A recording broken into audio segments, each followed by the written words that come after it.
Don't act like you're my mother just because you're around. You were the one who moved my stuff without asking, right? This is exactly why I can't stand low-educated people like you. How can you be so dumb and still have the nerve to interfere? Ari, you can't just talk to me like that. This is out of control. You've been getting worse and worse with the way you treat me. I only organized your things because they were lying around in the living room. You didn't have to say all that. It wasn't a big deal. Don't you dare come into my room without permission, you trash. You're just a piece of garbage with a low education trying to play the role of my mom. Guess what? I'm in med school. You know, I'm a genius. And look at you. You're a total embarrassment. Ever since you got into medical school, you have really changed for the worse. You never used to talk like this. Does the fact that I didn't get a high education really bother you that much? Obviously. I'm in med school now, and you're a high school dropout. Having a mother who's uneducated is humiliating. I'd even ask Dad for a divorce, but he won't listen.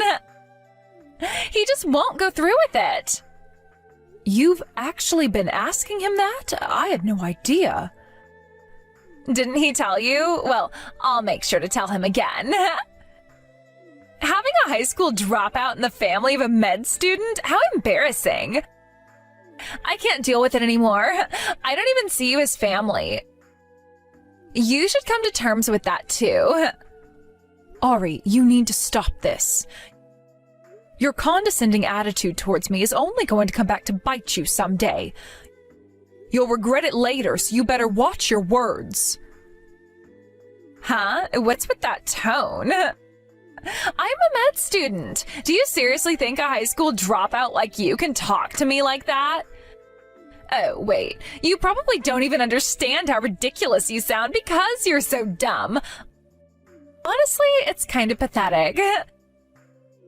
You've always been so miserable, getting looked down on and mocked by your own daughter. It's like you don't even have any human rights. I'm so glad I got my smarts from Dad and not from you. Well, I'm sure you are. Anyway, this conversation is pointless. If it bothers you so much, from now on you can clean up after yourself. I won't be doing it anymore. Richard, are you coming home tonight? We really need to sit down and have a proper conversation. Huh? A conversation about what?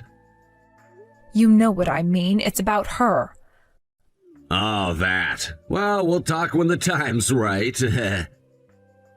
I am asking you to make time. And Ari's attitude toward me is getting worse. She's 20 years old now, but the way she speaks to me has only gotten more disrespectful.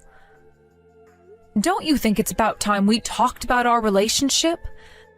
She needs to understand and behave accordingly.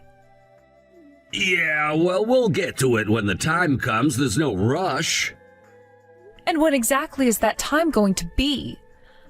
From where I'm standing, it feels like you're just putting it off. Oh, come on. Is it really that big of a deal? What? What do you mean by that?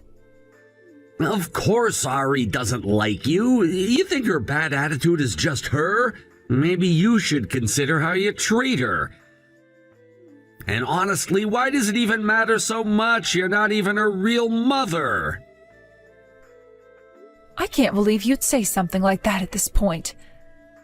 After all I've done for you and her, you, of all people, should understand how I felt. And yet you throw this at me now? Jane, calm down. She's 20 now, practically an adult. Let her figure it out. There's no need for us to have a big conversation. Everything's balanced just fine as it is. We should focus on our own lives now. How can you say that when you barely even come home? It's not like I'm out partying, it's work. Work, huh? Do you really think I'm that clueless? What are you talking about? Be home early tomorrow. We have a lot to discuss. If you're not there, I'm done. Consider this your last chance. I was bored because there was no school today, so I cleaned up for you. Huh? You cleaned up the house? Oh, you didn't have to do that, but thank you for taking the time. You could have used your free time to study instead. Though, of course, I appreciate it. Aren't you misunderstanding something? Misunderstanding? What do you mean? I didn't clean up the house. I cleaned up your stuff. What do you mean by that? I've decided to kick you out for real. I mean, even after I graduate from medical school, you're still going to be a burden, aren't you? I can already see that future. So I thought I'd take measures now while I still can. I don't understand what you're saying at all. What are you talking about? When I start making money, you're definitely going to leech off me, right? I can't stand that. So I threw your stuff away. Get out. You threw away my things? To kick me out? That's right. So hurry up and leave, you low-educated woman. I'll convince Dad. Don't worry about him. You're a useless existence. Haven't you realized that by now? No one needs you. You're a middle school dropout, a piece of trash. I didn't expect you to go that far. Did you really throw away my things without my permission? Well, I sold the stuff that could be sold. Most of it I threw away. You sold and threw away my things without feeling any guilt? You always moved my stuff around without permission. What's the difference? I never threw away anything without asking. I always checked with you, didn't I? Well, that doesn't matter anymore, does it? There's no place for you in this house anymore. Get out, you disgraceful dropout hag. I'm shocked. I never thought you'd go this far. I've had enough. I can't think of you as my daughter anymore. Huh? If you've had enough, then hurry up and leave. Anyway, I am changing the locks soon, so you won't be able to get back in. You're a parasite leeching off me and Dad. It's time for you to disappear. I mean, don't you understand the difference between us? You're not fit to be my mother. It's unbelievable that someone who is a middle school dropout would try to act like the mother of someone like me, a medical student. Stop pretending to be my mother, you low-educated loser. Get out of here already. Well, I'm not your real mother anyway. What? I've had enough. I am tired of dealing with this nonsense. I think that you're old enough to understand now, so I'll be clear. Ari, you're not my real daughter. You're your father's child from his previous marriage. What the hell are you talking about? I've never heard anything like that. Of course you haven't. Your father and I never told you, and you were too young to remember.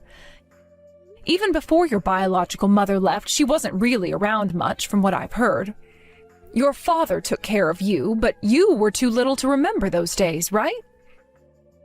Now that you mention it, maybe, but that doesn't change the fact that you've been my mother all these years, does it? Don't say such ridiculous things.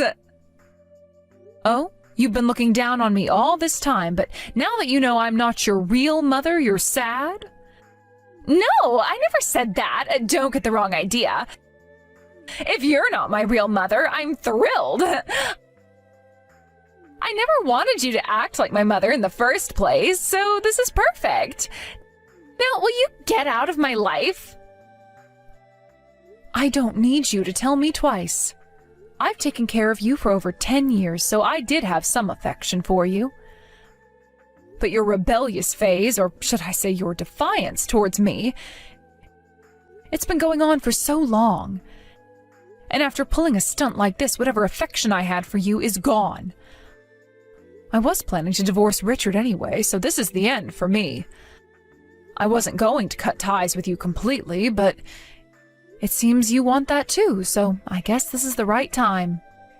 So, you're finally agreeing to the divorce?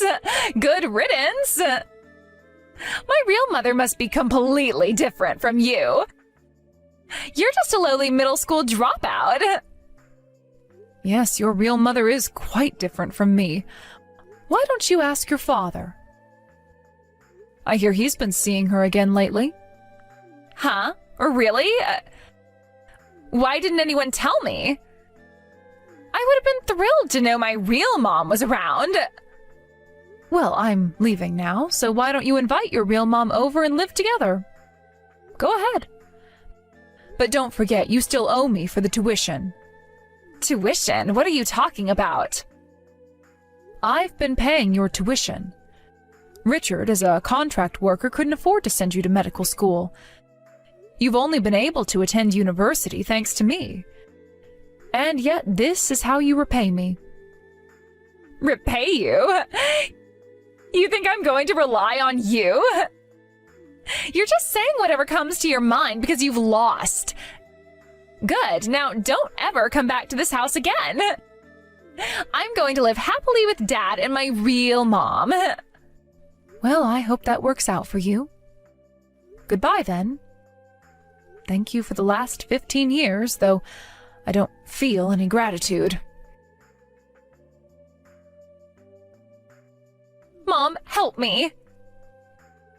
Excuse me, I don't have a daughter. Please don't say that and abandon me. I've heard the whole story. This can't be happening. You're my mother, aren't you? You raised me for 15 years and now you're going to throw me away like this? What are you talking about? You're the one who wanted to cut ties with me and kick me out, remember? And besides, I'm not your real mother, so I don't see why we need to stay involved with each other. Isn't this what you wanted? I never imagined things would turn out like this.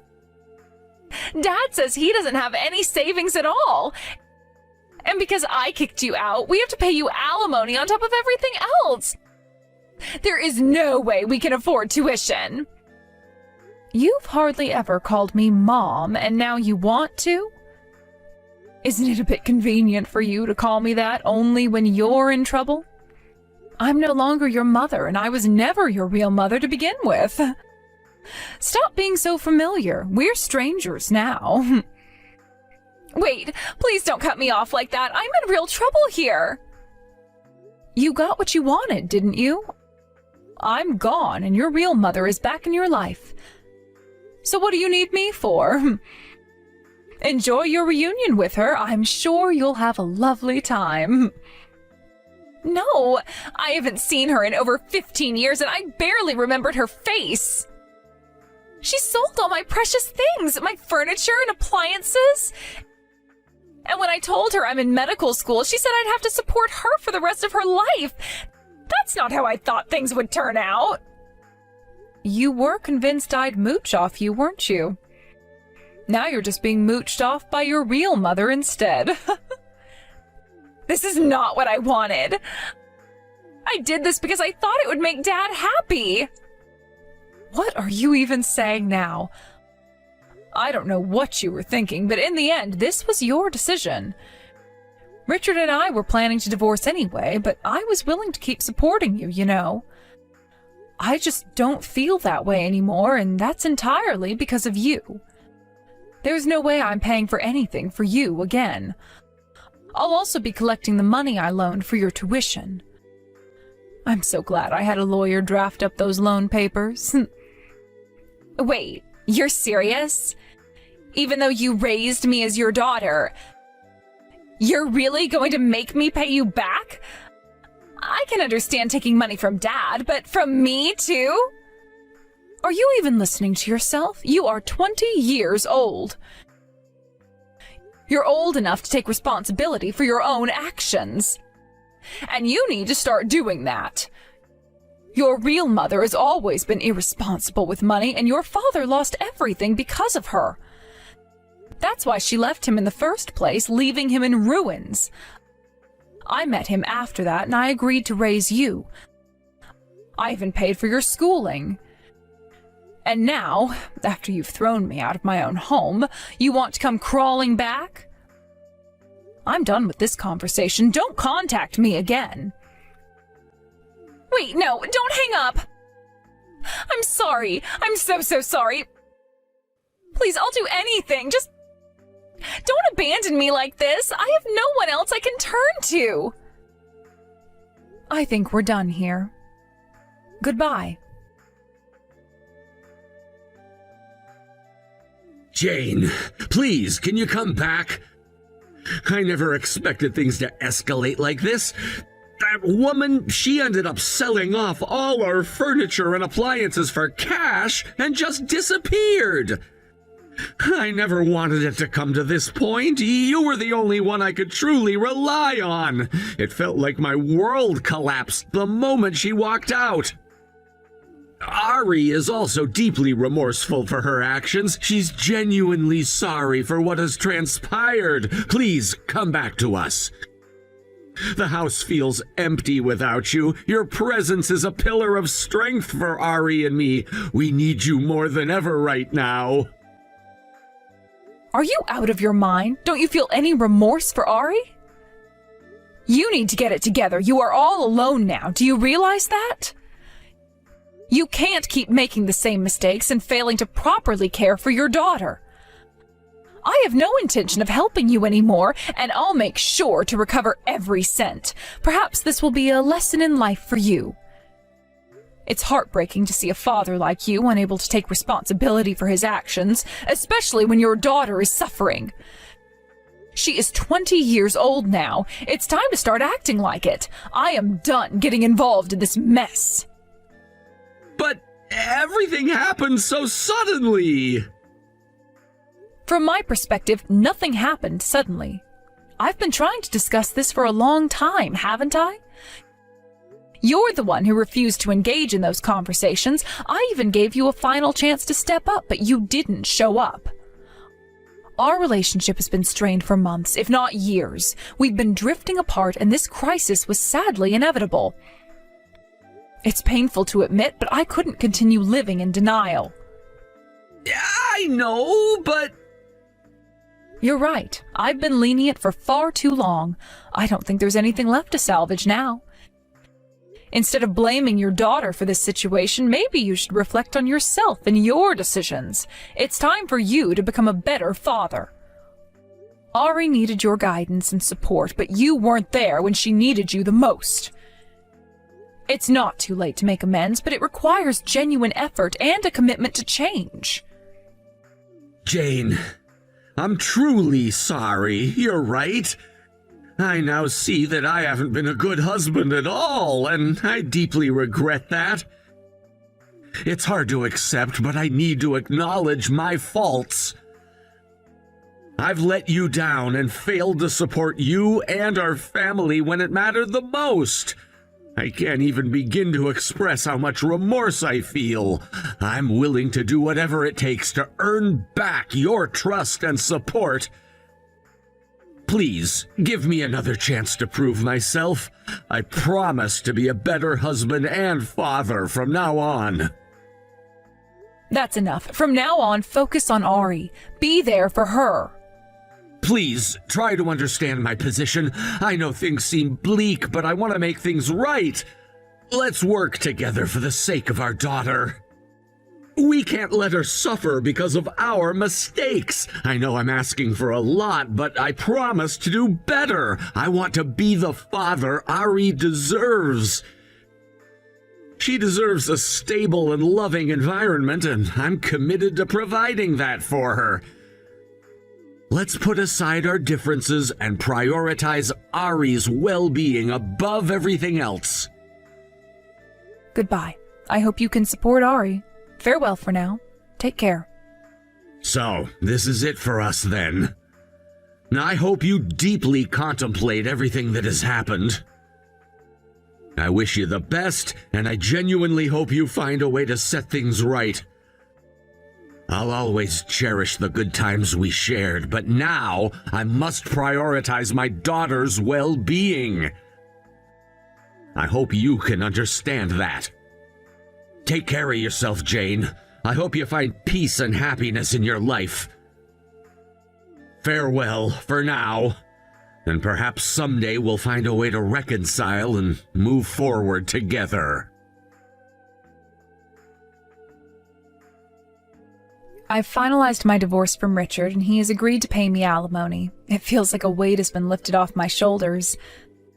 The journey to this point was not an easy one. It was filled with moments of deep reflection, emotional turmoil, and tough decisions. The decision of divorce was not made lightly. It came after months, if not years, of grappling with the realities of our relationship, questioning whether there was a way to salvage what had once felt like a beautiful partnership. The initial realization that my marriage was headed towards its conclusion was jarring. I remember sitting in our living room, surrounded by the echoes of laughter and love that had once filled the space, but now felt like a distant memory. My heart felt heavy as I thought about how much had changed.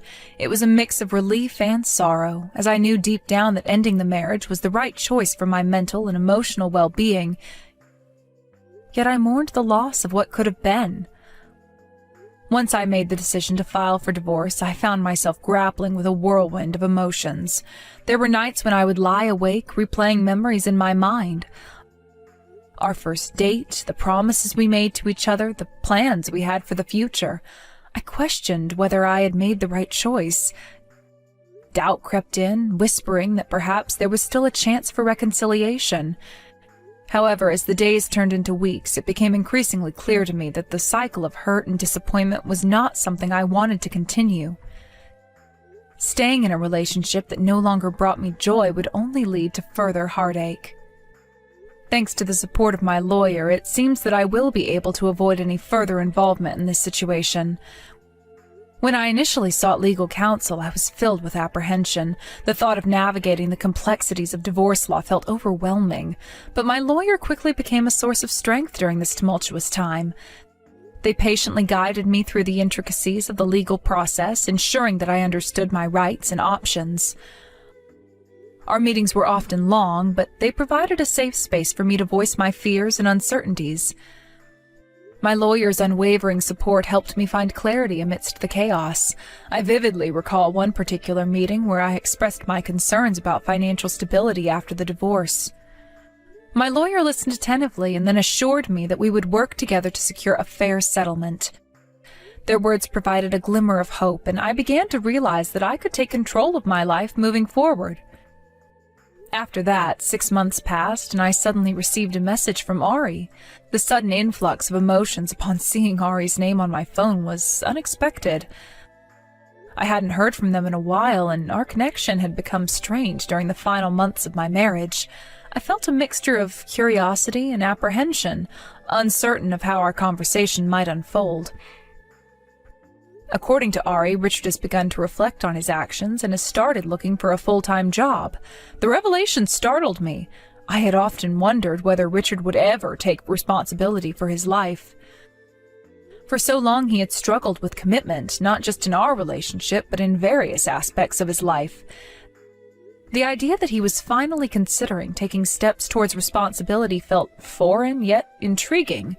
Could it be that this time he was genuinely seeking to better himself? Although he can no longer afford to attend university due to his financial situation, he is taking the time to reconsider what he truly wants to do with his life. This was significant for Richard, and I could only hope that he would find a direction that brought him fulfillment. Reflecting on our past, I remembered the conversations we had shared about dreams and aspirations. We had often discussed our hopes for the future, and I wanted to believe that he was finally ready to pursue his passions. Ari also mentioned that they themselves have started working to save money for school, aiming to enroll in a school that aligns with their interests. Hearing this about Ari filled me with a sense of pride. I had always admired their creativity and ambition. It was inspiring to know that they were taking charge of their future, especially in light of the challenges we had faced together. Our friendship had experienced its own share of ups and downs, and I couldn't help but feel grateful that Ari was making strides towards their goals. Ari expressed a desire to meet up, but I turned them down.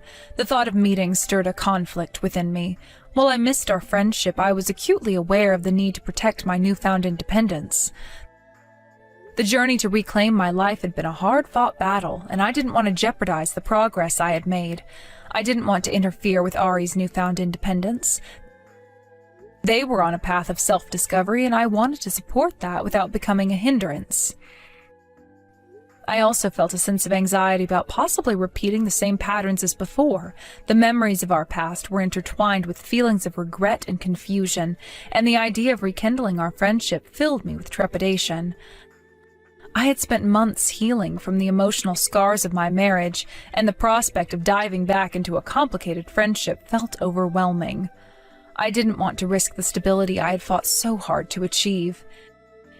Even now, I occasionally receive messages from them, but our conversations are superficial and polite. This arrangement has allowed us to maintain a connection without delving into the complexities of our shared history. Each message feels like a thread that keeps us linked but not entangled. Both Richard and Ari have settled their debts, including the alimony, and have distanced themselves from me.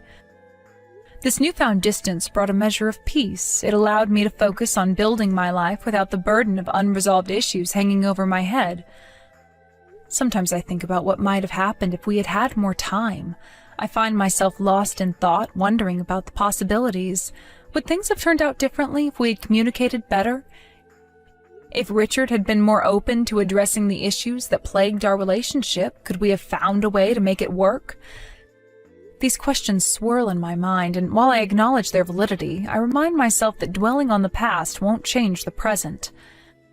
Perhaps the outcome could have been different. I often reflect on the moments leading up to the divorce, the late-night arguments, the misunderstandings, the feelings of isolation that had seeped into our daily lives. It was a challenging journey, but I also recognize the strength I gained from those experiences. Each setback has been a lesson, and I was determined to learn from them, to evolve as a person and to emerge stronger than before. Well, I am currently satisfied with my life, so I don't really have any complaints. I've embraced my independence and am actively working toward my goals. The sense of liberation I feel is exhilarating. I can finally breathe without the constraints of my past relationship weighing me down. I've begun to explore new opportunities, and I am committed to nurturing my personal growth. One of the things I've started doing is taking art classes, something I had always dreamed of but had pushed aside during my marriage. Art has always been a passion of mine, and the thought of rediscovering that part of myself filled me with excitement. Creating has become a source of solace for me. I spend hours experimenting with colors, shapes, and ideas on canvas, allowing my emotions to flow freely. Each stroke of the brush feels like a release, a way to channel my experiences into doing something beautiful and meaningful. In these classes, I have found a supportive community of fellow artists who share my enthusiasm. We gather to create, share our work, and provide constructive feedback to one another. It's refreshing to be in an environment where creativity thrives, and where I feel inspired to push my artistic boundaries. My instructor encourages us to find our unique voices and to express our individuality through our art. This encouragement has been invaluable as I work to hone my skills and build confidence in my abilities. The weight of my past is gradually lifting, and I am excited about the possibilities that lie ahead. I've also begun volunteering at a local community center, helping children with art projects. It's incredibly rewarding to witness their creativity unfold and to be part of their journey. In these moments, I realize how far I've come and how the power of connection can create lasting positive change, both for myself and for others. The joy I feel when I see a child's face light up as they create something new is immeasurable. These experiences have reinforced my belief in the importance of fostering creativity in young minds. I am committed to being a positive influence in their lives, encouraging them to explore their artistic potential and express themselves freely. As I immerse myself in these new experiences, I also find myself reflecting on the lessons I've learned from my past. The journey of healing is ongoing, and I understand that it is normal to experience ups and downs. There are days when I feel strong and empowered, and then there are moments when I am reminded of the pain I endured. However, I have learned to embrace these feelings, acknowledging that they are a part of my growth. While I continue to navigate this chapter of my life, I am hopeful for the future. I recognize that healing takes time and am committed to taking the necessary steps to create fulfilling and meaningful life. My journey is just beginning, and I am eager to see where it leads me. I know that there will be challenges ahead, but I am ready to face them head on. Reflecting on my past relationships and the lessons I've learned, I've also started journaling. Writing has become a therapeutic outlet for me, a way to process my thoughts and emotions in a constructive manner. Each entry serves as a snapshot of my experiences, my growth, and my evolving identity.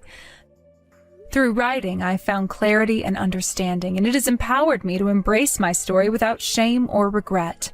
As I look forward, I have set goals for myself, both personal and professional. I am determined to pursue my passions wholeheartedly.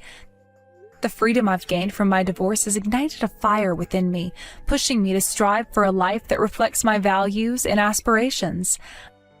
I have dreams of starting my own art studio, a place where creativity flourishes, and people can come together to explore their artistic potential. This vision fills me with excitement and motivates me to work diligently toward making it a reality. In my moments of solitude, I find solace in nature. Long walks in the park allow me to connect with the world around me and to appreciate the beauty and simplicity. Each rustling leaf, each gentle breeze serves as a reminder of the impermanence of life and the importance of cherishing each moment. I've started practicing mindfulness, focusing on the present rather than dwelling on the past or worrying about the future. This practice has helped me cultivate a sense of peace and gratitude. I also reconnected with old friends who had faded from my life during my marriage. Rebuilding these friendships has been incredibly rewarding, allowing me to create a support system that uplifts and encourages me. It's refreshing to be surrounded by people who genuinely care for my well-being and share in my journey of self-discovery. Each gathering, each conversation reminds me of the joy that comes from meaningful connections. Each day feels like a new beginning, a chance to redefine who I am. I've learned to embrace the uncertainty of life, knowing that growth often stems from discomfort. As I navigate this path, I find strength in vulnerability, understanding that opening myself up to new experiences can lead to profound personal transformation. While I may not have all the answers, I am learning to trust in the process and to believe in myself. Life is a tapestry woven with countless threads, each representing a different experience, a lesson learned, or a connection made. As I embrace my new chapter, I am excited to see how these threads intertwine, creating a vibrant and meaningful narrative. In conclusion, I am grateful for the journey that has brought me here, the struggles, the heartaches, and the moments of joy that have all played a role in shaping who I am today. I look forward to the adventures that lie ahead, ready to embrace whatever comes my way with open arms. This is just the beginning of a new chapter, and I am eager to write my story, one filled with resilience, hope, and the promise of a brighter future. As I continue on this journey, I know that there will be moments of doubt and uncertainty. Life can be unpredictable, and there may be challenges that I cannot foresee. However, I have faith in my ability to adapt and overcome obstacles. Each step I take, no matter how small, brings me closer to my goals. I have begun to set aside time for self-care, recognizing the importance of nurturing my mental and emotional well-being. Whether it's curling up with a good book, enjoying a warm bath, or practicing yoga, I prioritize activities that bring me joy and tranquility. This commitment to self-care has been instrumental in maintaining my balance and grounding me during turbulent times. I also find joy in exploring new hobbies. In addition to painting, I've taken up gardening. There's something incredibly fulfilling about nurturing plants and watching them flourish. It serves as a beautiful metaphor for my own journey of growth and renewal. Each seed I plant represents the hope for new beginnings, and with care and attention, I witness the transformation as they bloom. I often find myself reflecting on the lessons I've learned throughout my experiences. The divorce, while painful, has ultimately led me to a place of self-discovery. I've learned the importance of boundaries, valuing my own needs, and prioritizing my happiness. These insights have become guiding principles as I navigate my new life. As I forge ahead, I remain open to the possibility of new relationships. While I'm not actively seeking a romantic partner, I am learning to embrace the idea that love can manifest in various forms. I value the friendships I've cultivated and am excited about the potential for deeper connections. I understand that love does not have to be confined to traditional norms. It can be found in the camaraderie of friends, the bonds with family, and even in the connections I build within my artistic community. In the meantime, I focus on my personal growth and the pursuit of my passions. Each day presents an opportunity to learn something new, to challenge myself, and to expand my horizons. I set small, achievable goals that keep me motivated and excited about the future. Whether it's completing a painting, mastering a new technique, or reaching out to someone new, I take pride in each accomplishment.